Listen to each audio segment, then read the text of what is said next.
Today on D&D Academia, we discuss the Rogue class. You can find the information on this class in the Player's Handbook and a bit in Tasha's Cauldron of Everything. Signaling for her companions to wait, a halfling creeps forward through the dungeon hall. She presses an ear to the door, then pulls out a set of tools and picks the lock in the blink of an eye. Then she disappears into the shadows as her fighter friend moves forward to kick the door open.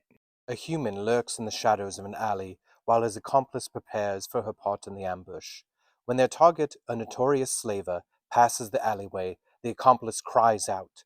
The slaver comes to investigate, and the assassin's blade cuts his throat before he can even make a sound. Suppressing a giggle, a gnome waggles her fingers and magically lifts the keyring from the guard's belt. In a moment, the keys are in her hand, the cell door is open, and she and her companions are free to make their escape. Rogues rely on skill, stealth, and their foes' vulnerabilities to get the upper hand in any situation. They have a knack for finding the solution to just about any problem, demonstrating resourcefulness and versatility that is the cornerstone of any successful adventuring party. Rogues devote as much effort to mastering the use of a variety of skills as they do to perfecting their combat abilities, giving them a broad experience that few other characters can match. Many rogues focus on stealth and deception, while others refine the skills that help them in a dungeon environment, such as climbing, finding and disarming traps, and opening locks. When it comes to combat, rogues prioritize cunning over brute strength. A rogue would rather make one precise strike, placing it exactly where the attack will hurt the target most, than wear an opponent down with a barrage of attacks. Rogues have an almost supernatural knack for avoiding danger, and a few learn magical tricks to supplement their other abilities. At first level, a rogue gains expertise. Choose two of your skill proficiencies, or one of your skill proficiency bonuses, and your proficiency with thieves' tools.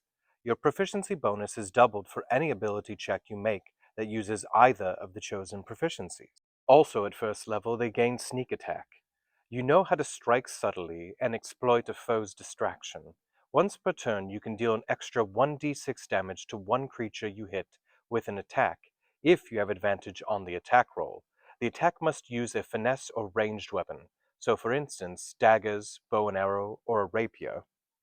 Now you don't need advantage on the attack roll if another enemy of the target is within 5 feet of it, that enemy isn't incapacitated, and you don't have disadvantage on the attack roll. The last thing you get at first level is Thieves' Cant. Sometime during your rogue training you learned Thieves' Cant, a secret mix of dialect, jargon, and code that allows you to hide messages in seemingly normal conversation.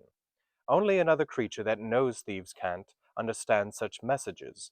It takes 4 times longer to convey such a message than it does to speak the same idea plainly. In addition, you understand a set of secret signs and symbols used to convey short, simple messages, such as whether an area is dangerous or the territory of a thieves' guild, whether loot is nearby, or whether the people in an area are easy marks or will provide a safe house for thieves on the run. At second level, you get cunning action.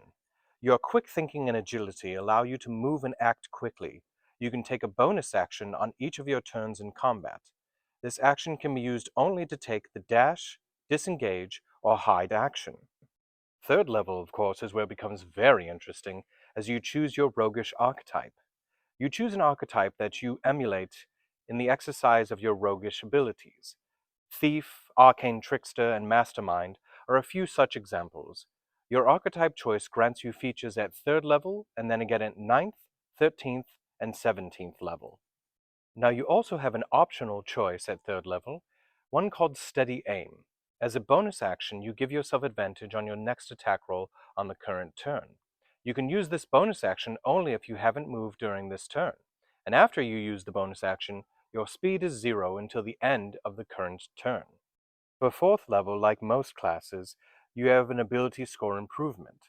When you reach fourth level, and again at 8th, 10th, 12th, 16th, and 19th level, you can increase one ability score of your choice by 2, or increase 2 ability scores of your choice by 1.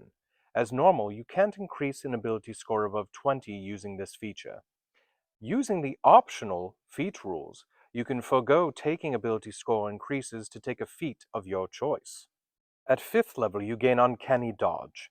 When an attacker that you can see hits you with an attack, you can use your reaction to have the attack's damage against you.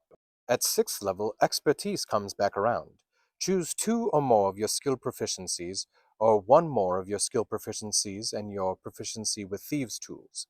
Your proficiency bonus is doubled for an ability check you make that uses either of the chosen proficiencies. At 7th level, you gain evasion. You can nimbly dodge out of the way of certain area effects, such as an ancient red dragon's fiery breath or an ice storm spell. When you are subjected to an effect that allows you to make a dexterity saving throw to take only half damage, you instead take no damage if you succeed on the saving throw and only half damage if you fail. At 11th level, you gain reliable talent.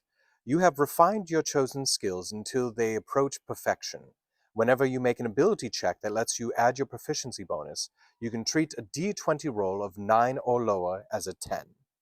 At 14th level, you gain blind sense. If you are able to hear, you are aware of the location of any hidden or invisible creature within 10 feet of you. 15th level is where you gain slippery mind. You have acquired greater mental strength.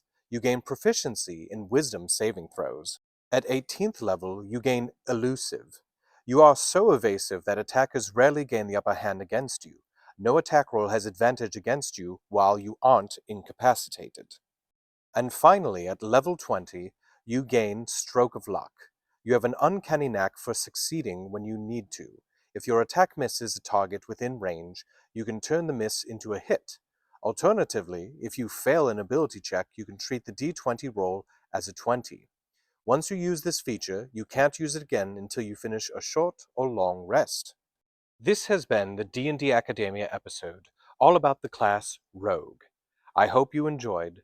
Please check out our other videos, and if there's anything you'd like to see get its own Academia video, please mention it down in the comments. And as always, like, comment, share, and subscribe.